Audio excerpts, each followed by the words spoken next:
remember like way back when social media was actually, fun? Like back in the day before the endless scroll and, that pressure to like be perfect and like algorithms deciding, you know what I mean? Like deciding what we see. Yeah, yeah. So today we're diving into something kind of different. It's called ScrapItt. Okay. It's this new platform, and it's generating a lot of buzz, right. And they say they're like bringing back those good old days of like genuine connection, Mm-hmm. But they've got this whole like onboarding fee thing that's kind of like throwing people off. You know what I mean? Yeah. Interesting. Yeah. So is ScrapItt like the cure for our like social media fatigue, or is it just like a really clever marketing ploy? Yeah. So let's find out. Well, and what's so fascinating about ScrapItt is like they're tapping into, this very real desire Totally. that like a lot of us have. Yes. Which is this like yearning for a calmer and like a more controlled online experience, Exactly. Yeah. And like their whole marketing like pushes that, Mm-hmm. Like they're calling out all the problems with like the big, the big social media giants. Right, right. But before we get ahead of ourselves, Yeah. let's like start with the basics, like what even I ScrapItt. Okay, so like at its core, Yeah. ScrapItt is a social platform, but like it ditches the algorithms. Yeah, okay. And it focuses on giving like users more control. Mm-hmm. So imagine like a world where you only see what what you choose to see in real time. And it's from people that you actually want to hear from. Okay, that's refreshing. I like that. Right. But like how does it work? Like Right. what are the key features that they're like really pushing? So they have a couple of key elements that like Yeah. really set them apart from, what we're used to. Okay. First, you have these things called scraps. Okay. Scraps. Yeah. So think of like remember those old school MySpace messages Oh my God. that you would leave on someone's profile? Yeah. It's like that, but, updated. Oh, wow.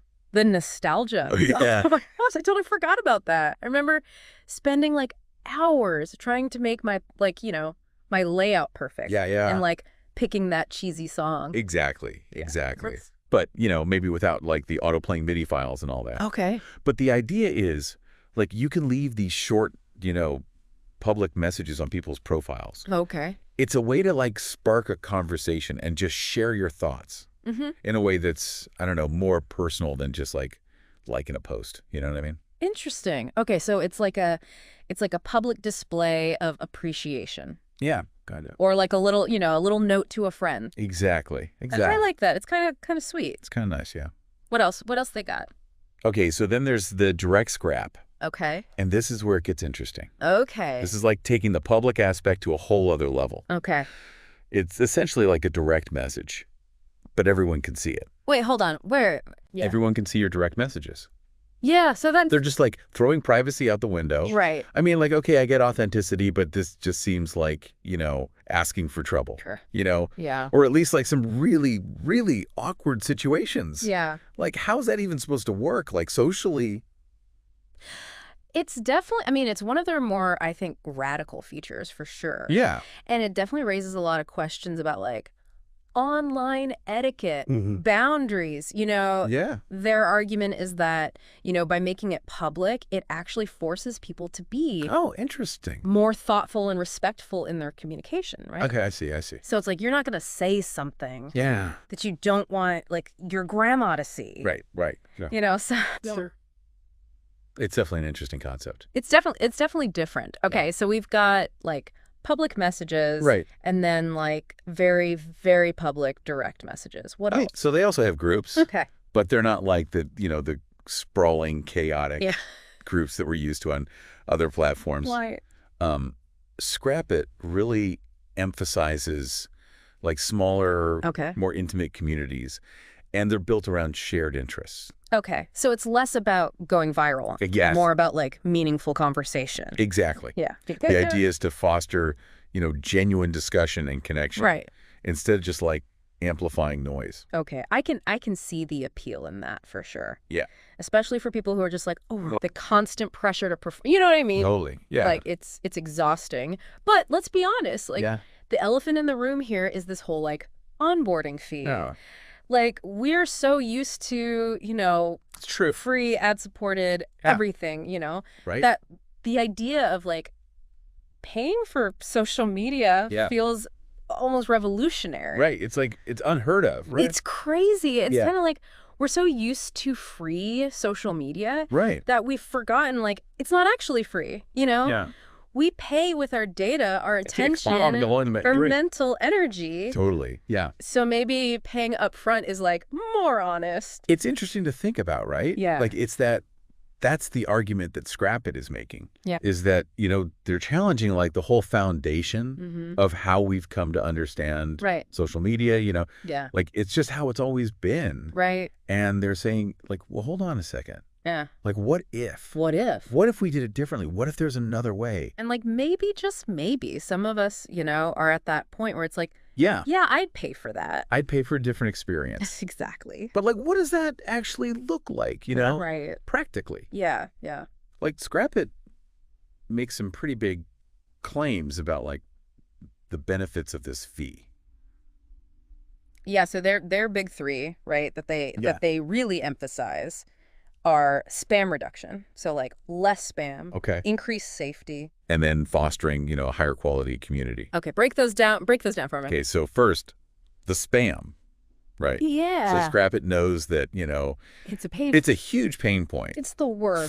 for users, right? Yes. And so they argue that, you know, even just a small fee Yeah. acts as a deterrent Oh. for bots and fake accounts. So it's like a little filter. Totally. To, like, weed out the worst offenders. Exactly. Psycho. Because think about it. Yeah. Someone who's like creating a spam account, Yeah.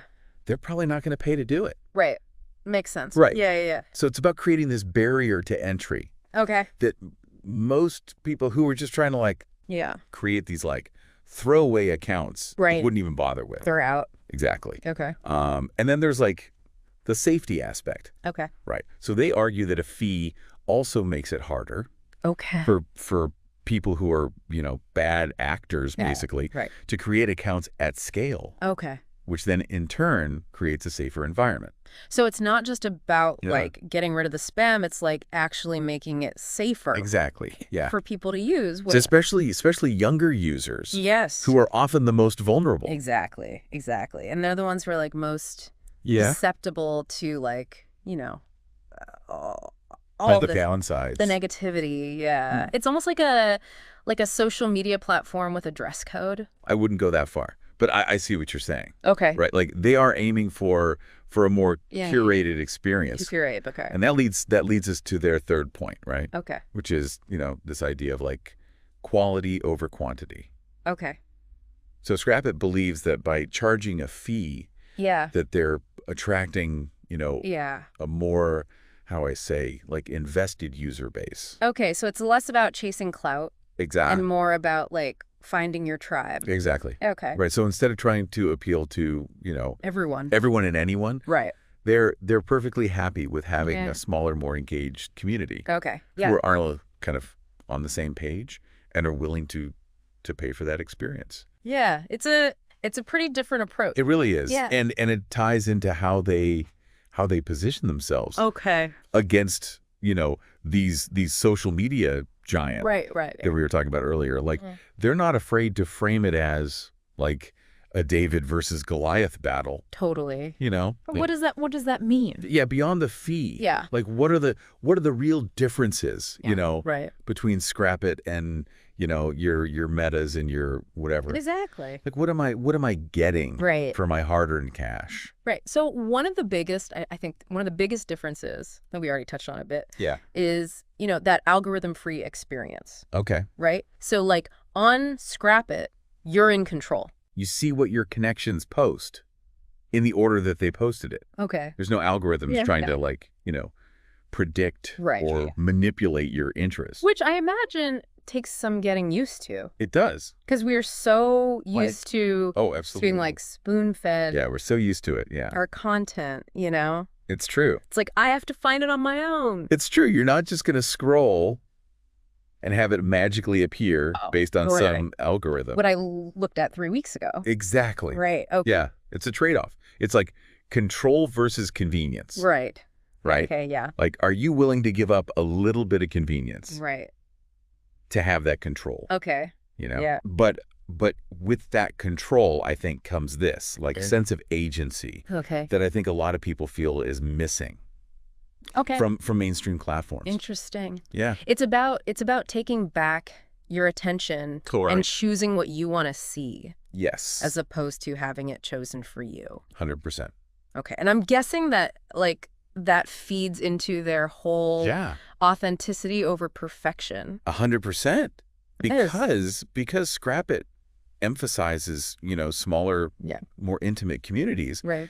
They believe it takes the pressure off. Right. Users to present this picture perfect version of themselves. It's not about that. It's less about curating an image. Right. And more about just connecting with like-minded people. It's so funny because that just sounds like social media. I know. Back in the day. Right. Before it became a whole thing. Remember when people just shared random thoughts and funny cat pictures and actual life updates? Yeah. It's true. It's like they're taking those the best parts, of those early platforms, the sense of community, the genuine connections, and combining them with modern features and hopefully a more mindful approach. Exactly. Exactly. And this focus on, authenticity extends to how they handle mental well-being, right? Okay. Which is a growing concern, I think, with a lot of. Yeah, for sure. Especially for younger users. For younger users especially, yeah.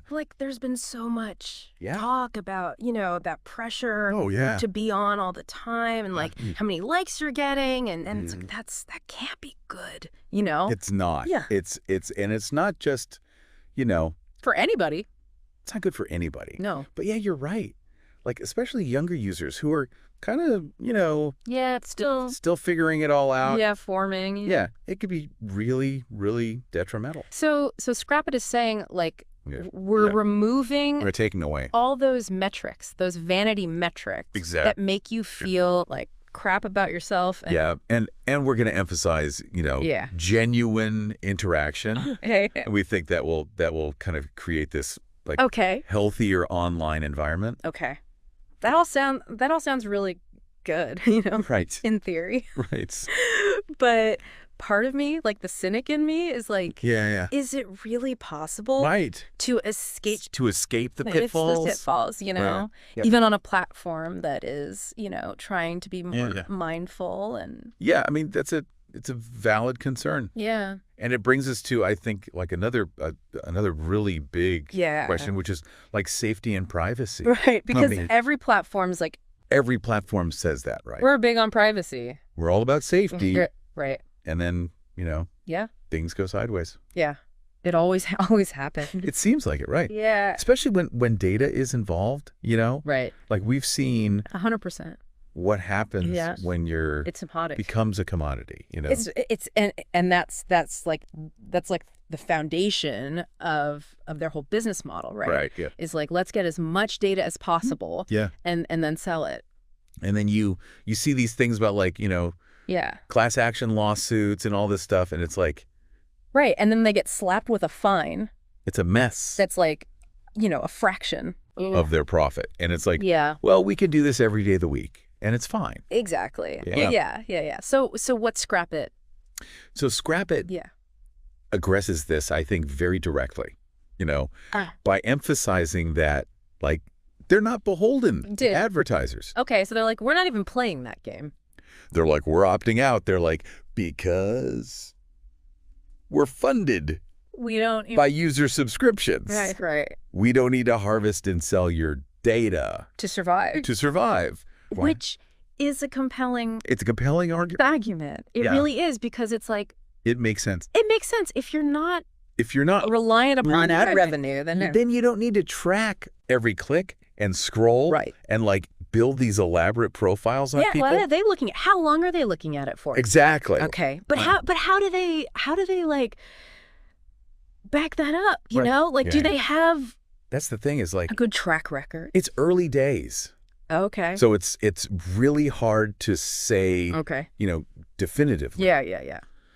They claim to have, a very robust privacy policy in place, And they really emphasize that, user data will never be sold. Okay. But as with any platform, yeah, the proof is in the pudding. Right. The proof is going to be in what they do. 100%. Not what they say. Exactly. Okay. But it does sound like, I mean, overall, it sounds like ScrapItt is really trying to, like, address some I think so, too. Of the biggest, frustrations. And They're offering, like, an alternative vision. Okay. Right? Like, it's like a return to a time when, online interactions felt more genuine, I think. Okay. Yeah. Less of a popularity contest and more of just like, hey, what are you up to? Exactly. Yeah. Like just real casual connection. Okay. But the question is, like, right. The question is, can they pull it off? Right. Can they actually create that? Right. Like, is it really possible? And will it resonate? Yeah. With enough people. Yeah. I mean, that's the $1 million question. Right. Right? Yeah. It's a bold experiment, and it's really going to be interesting to see, like, if it gains traction. Right. I mean, the desire is there. Right. Like, I think people want this. Yeah. They want a more mindful, less intrusive social media experience. Yeah. The question is, like, can ScrapItt deliver? It really makes you wonder, like, what if? Right. What if social media had started this way? It's a fascinating thought experiment. Right. Like, what if the focus had always been on, genuine connection and user control and... Yeah. Would we be having this conversation? Like, would we be here? It's true. It's really interesting to think about. It is. It is interesting to think about. And I think, ultimately, Yeah. whether ScrapItt succeeds or not, like... They're forcing us. You're starting a conversation. To have this conversation. Right, and that's valuable in itself. 100%. So what do you think? Like, is ScrapItt this social media shakeup we've all been waiting for? Right. Or is it just, a flash in the pan? Let us know. Hit us up in the comments. Think about it. What needs of yours is ScrapItt trying to fill? That's right. we want to know. That is something. There you go. To chew on. Until next time.